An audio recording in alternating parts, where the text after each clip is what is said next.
So hello guys and welcome back to the channel. Today I'm going to show you how to get a receipt on DoorDash. So first of all, open up your DoorDash app. Through here you can see at the bottom, home, grocery, shopping, browse, and me. And you will need to log in to your account.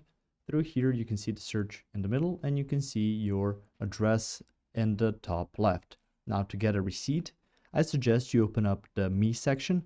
On here you can see orders, try DashPass, settings, profile, and rewards. Now on here, in order to get a receipt sent to you, go to your orders, find an order that you made and that you paid for, of course, and on there you will see under order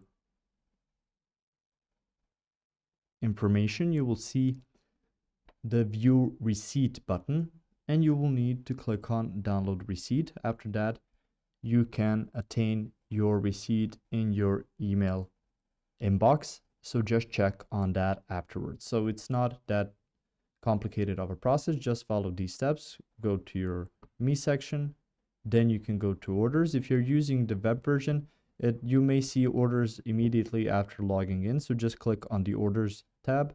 After that, find the order that you want to get the receipt for, click on it, and after that you will attain it through your email inbox. So that's about it. That's how you can get a receipt just by clicking view receipt and then downloading your receipt, so you make sure that your order is fully okay and ready for you to eat at peace, knowing that you have your receipt. If you found this information helpful or useful, you can like the video. You can also share the video. You can subscribe to the channel and click the notification bell to get notified about new videos on DoorDash or some other topics you might find interesting as well. Thank you very much for watching this video, and as always, I will see you in the next one. Goodbye.